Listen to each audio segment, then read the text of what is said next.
Hello everyone, this is Jafar tech Kannada, ಸತ್ಯ ಮಾಹಿತಿಗಾಗಿ. ಸ್ನೇಹಿತರೆ, ನಮ್ಮ ಚಾನಲ್ಗೆ ಸ್ವಾಗತ. ಸ್ನೇಹಿತರೆ, ಇವತ್ತು ನಾವು ಟೆಲಿಗ್ರಾಮ್ ಆ್ಯಪ್ನಲ್ಲಿ ಯಾವ ರೀತಿ ನಾವು ಮೆಸೇಜನ್ನು ಡಿಲೀಟ್ ಫಾರ್ ಎವ್ರಿವನ್ ಮಾಡೋದು ಅಂತ ಚರ್ಚೆ ಮಾಡೋಣ. ನಾವು ಮೆಸೇಜನ್ನು ಡಿಲೀಟ್ ಮಾಡ್ತಿರ್ಬೇಕಾದ್ರೆ ವಾಟ್ಸಪ್ನ ಹಾಗೆ ಅಲ್ಲೂ ಕೂಡ ಫೀಚರ್ ಅವೈಲೇಬಲ್ ಇದೆ ಸ್ನೇಹಿತರೆ. ಟೆಲಿಗ್ರಾಮ್ ಆ್ಯಪ್ನಲ್ಲೂ ಕೂಡ ನಾವು ಡಿಲೀಟ್ ಫಾರ್ ಎವ್ರಿವನ್ ಅಂತ ಮಾಡ್ಕೋಬಹುದು. ಯಾವ ರೀತಿ ಅಂತ ಸಂಪೂರ್ಣವಾದಂಥ ಪ್ರೋಸೆಸ್ನ ಹೇಳ್ತೀನಿ. ಹಾಗೆ ನಮ್ಮ ಚಾನಲ್ಗೆ ಮೊದಲು ಬಂದಿದ್ದರೆ ದಯವಿಟ್ಟು ನಮ್ಮ ಚಾನಲ್ನ ಸಬ್ಸ್ಕ್ರೈಬ್ ಮಾಡಿ ಮತ್ತು ಪಕ್ಕದಲ್ಲಿರುವಂಥ ಬೆಲ್ ಐಕನನ್ನು ಪ್ರೆಸ್ ಮಾಡಿ ನಮ್ಮ ತಂತ್ರಜ್ಞಾನ ಆಧಾರಿತ ಬೃಹತ್ ಕುಟುಂಬದ ಸದಸ್ಯರಾಗಿ. ಸ್ನೇಹಿತರೆ, ಇಲ್ಲಿ ಟೆಲಿಗ್ರಾಮ್ ಆ್ಯಪ್ನ ಓಪನ್ ಮಾಡಿಬಿಟ್ಟು ಯಾವ ರೀತಿ ಪ್ರೋಸೆಸ್ ಇದೆ ಅಂತ ಹೇಳ್ತೀನಿ.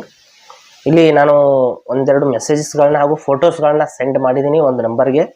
ಆ ಒಂದು ಮೆಸೇಜಸ್ಗಳನ್ನ ಫೋಟೋಸ್ಗಳನ್ನ ಡಿಲೀಟ್ ಮಾಡಿಬಿಟ್ಟು ನಿಮಗೆ ತೋರಿಸ್ತೀನಿ. ಇಲ್ಲಿ ನೋಡಿ, ಮೇಲ್ಗಡೆ ಇರುವಂಥ ಮೆಸೇಜ್ನ ಒಂದೊಂದಾಗಿ ನಾನು ಡಿಲೀಟ್ ಮಾಡ್ತೀನಿ. ಡಿಲೀಟ್ ಫಾರ್ ಎವ್ರಿವನ್ ಮಾಡೋದು ಹೇಗೆ ಅಂತ ಹೇಳ್ತೀನಿ ನೋಡಿ. ಈ ಒಂದು ಮೆಸೇಜ್ನ ಲಾಂಗ್ ಪ್ರೆಸ್ ಮಾಡಬೇಕು, ಡಿಲೀಟ್ ಮಾಡಬೇಕು ಅಂದರೆ ನಂತರದಲ್ಲಿ ಮೇಲ್ಗಡೆ ಡಿಲೀಟ್ ಆಪ್ಷನ್ ಇದೆ ಸ್ನೇಹಿತರೆ, ಕೊನೆಯಲ್ಲಿ ನೋಡ್ಬೋದು. ಆ ಒಂದು ಡಿಲೀಟ್ ಆಪ್ಷನ್ ಮೇಲೆ ಕ್ಲಿಕ್ ಮಾಡ್ಕೋಬೇಕು.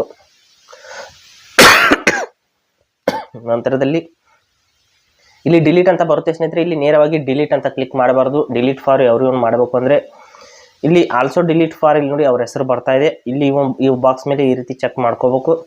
ನಂತರದಲ್ಲಿ ಡಿಲೀಟ್ ಮಾಡಬೇಕು ಸ್ನೇಹಿತರೆ. ಮಾಡಿದರೆ ಆ ಮೆಸೇಜ್ ಇಬ್ಬರಿಗೂ ಕೂಡ ಡಿಲೀಟ್ ಆಗುತ್ತೆ, ನೋಡ್ಬೋದು. ಇಲ್ಲಿಂದ ಆ ಮೆಸೇಜ್ ಅನ್ನೋದು ಡಿಲೀಟ್ ಆಗಿದೆ. ಮತ್ತು ಈ ಒಂದು ಮೆಸೇಜ್ ಮೇಲೆ ಕ್ಲಿಕ್ ಮಾಡ್ತೀನಿ, ಒಂದೊಂದಾಗಿ ನೋಡಿ ಡಿಲೀಟ್ ಮಾಡಿಬಿಟ್ಟು ತೋರಿಸ್ತೀನಿ. ಮೇಲ್ಗಡೆ ಡಿಲೀಟ್ ಐಕನ್ ಮೇಲೆ ಕ್ಲಿಕ್ ಮಾಡ್ಕೋತೀನಿ. ನಂತರದಲ್ಲಿ ಮತ್ತೆ ಈ ಬಾಕ್ಸ್ ಮೇಲೆ ಕ್ಲಿಕ್ ಮಾಡ್ತೀನಿ, ಹಾಗೆ ಡಿಲೀಟ್ ಅಂತ ಕ್ಲಿಕ್ ಮಾಡ್ಕೋತೀನಿ. ನಂತರದಲ್ಲಿ ಇಲ್ಲಿ ಮಾರ್ಕಿಂಗ್ ಆಲ್ ಮಾರ್ಕ್ ಕೂಡ ಮಾಡ್ಕೋಬೋದು ನಾವು ಬೇಕು ಅಂದರೆ. ನಾನು ನಿಮಗೆ ತೋರಿಸೋದಕ್ಕಾಗಿ ಈ ರೀತಿ ಡಿಲೀಟ್ ಮಾಡ್ತಾ ಇದ್ದೀನಿ. ಈ ರೀತಿ ನಾವು ಡಿಲೀಟ್ ಮಾಡೋದ್ರಿಂದ ಇಲ್ಲಿ ವಾಟ್ಸಪ್ನ ಹಾಗೆ ನೋಟಿಫಿಕೇಶನ್ ಕೂಡ ಉಳಿಯೋದಿಲ್ಲ. ಈ ಮೆಸೇಜ್ ವಾಸ್ ಡಿಲೀಟೆಡ್ ಅಂತ ಏನು ವಾಟ್ಸಪ್ನಲ್ಲಿ ಬರುತ್ತೆ, ಆ ರೀತಿ ಕೂಡ ಬರೋದಿಲ್ಲ ಸ್ನೇಹಿತರೆ. ಮೆಸೇಜ್ ಅನ್ನೋದು ನೇರವಾಗಿ ಡಿಲೀಟ್ ಆಗ್ತಾ ಇದೆ ನೋಡಿ. ಈ ರೀತಿ ನಾವು ಮೆಸೇಜಸ್ಗಳನ್ನ ಡಿಲೀಟ್ ಫಾರ್ ಎವ್ರಿವನ್ ಮಾಡ್ಕೋಬಹುದು.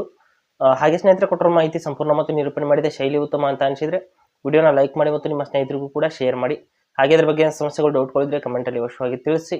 ಮುಂದಿನ ವಿಡಿಯೋದಲ್ಲಿ ಮತ್ತೊಂದು ಹೊಸ ವಿಷಯದೊಂದಿಗೆ ಇದೇ ರೀತಿ ನಿಮ್ಮ ಮುಂದೆ ಬರ್ತೀವಿ. ಅಲ್ಲಿವರೆಗೂ ಟೇಕ್ ಕೇರ್.